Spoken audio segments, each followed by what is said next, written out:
Our subject today is innovation in distribution. Distribution is the lifeblood of trade, as we know, and without it, this industry wouldn't operate. It's estimated in the UK alone, the food industry, the food we eat travels over 30 billion kilometres a year and is responsible for adding nearly 19 million tonnes of carbon dioxide to the atmosphere each year. Now, 10% of that comes directly from the catering industry. Traditional logistics, I should say, sometimes reminds me a little bit of the school run. You can have all these vehicles on the road, taking their precious cargo to the same place, desperate to get there, safe, secure, to deliver on time, but often sort of doing it in a bit of a bubble and not really thinking about how maybe a lot of other people are doing the same thing too. And I want to talk today about an area where there is a huge amount of innovation, perhaps sometimes too much innovation, which is the issue of that last mile delivery into city centres. Where we are now is actually very, very exciting. It's a combination of technical innovation in city logistics, logistics innovation in city logistics, but also innovation in terms of the relationship between government and industry. Businesses like local authorities want attractive high streets and they want a thriving economy for obvious reasons. So there's some common ground there, but there are also different perspectives from the different sides of the industry. Timing deliveries is very interesting because you get the question, why are all your lorries clogging up my high street in the morning? And some of the answer is because our customers want deliveries before 11 o'clock. But part of the answer is definitely, well, you won't allow us to make deliveries at night, or there's a ban at night. It's not just the last mile, it's the last 10 yards. It's from front door to where the customer wants the product. We talked to them about some of the far-flung places that we're delivered to, so whether that's in Cornwall or up in Scotland, will they collaborate together and so we can save resource, so rather than 2 trucks delivering to Aberdeen, it'll be 1. And are they generally receptive? Pretty much, because they're bought into what our offer is from a point of view is we're trying to reduce the vehicle movement at their back door or at the front of the store. And so they can spend more time delivering great customer experience, because that's what they're there to do. Yeah. We're just part of the process, delivering food, taking the waste away. Yeah, it's an interesting one for me particularly. I work for Muller, the milk and ingredient side of the business, and we deliver product for our main competitor, which is Arla, and vice versa. So we deliver to 70% of Tesco stores in the country, and we don't produce Cravendale. So the only way Cravendale gets on Tesco's shelf is we deliver it on behalf of Arla. So that's evidence that it can happen. It's been happening for years. Are you actually articulating to your customers how much it could be worth to them to share that vehicle, so that you won't see a Subway branded vehicle on the road, because it is all shared user network, because the franchisees, they get their marketing elsewhere and they want the best price for their goods, etc.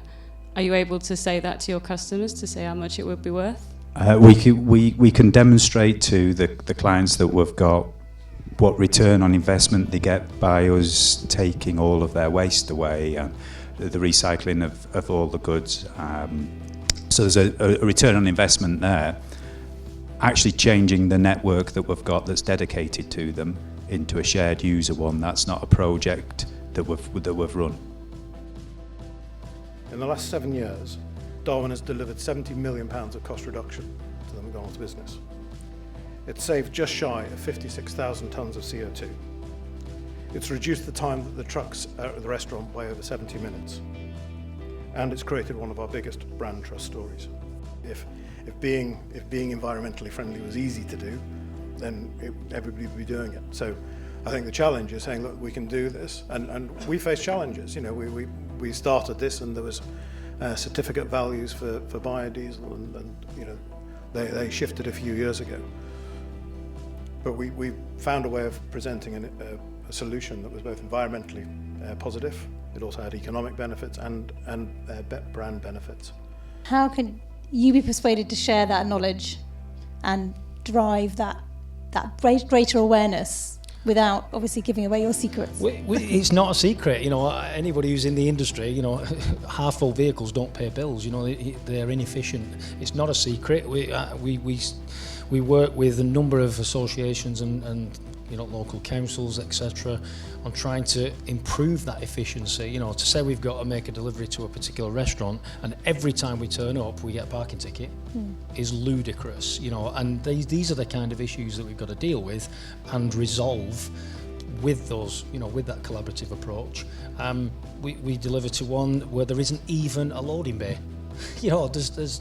These are the things we've got to resolve. There's lots of issues out there that we can work on, that every logistics business and distributor suffers with, and that's where we've got to get involved with local councils, authorities, associations, and work together. So that's what I think the collaboration is about for me. Hello.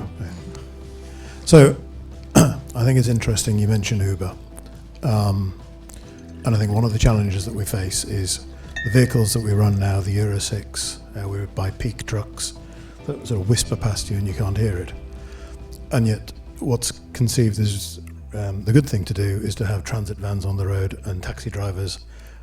Realistically, you can get far more in a big truck, an expensive big truck, delivering into the city centres. And I think it's about challenging the legacy assumptions on when trucks should be on the road and the noise that they make, and developing that technology and encouraging that. Because at the end of the day, we'll do something, as I said, be it 3 Ps or the 3 Es, as long as it's environmentally friendly and it's economically viable and it's ethically the right thing to do, then we'll do that.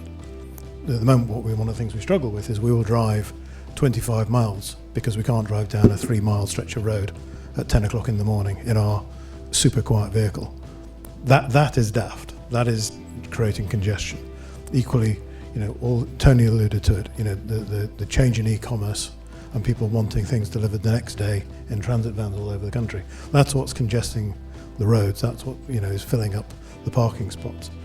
Delivering in big trucks is in my opinion, the way we should be going.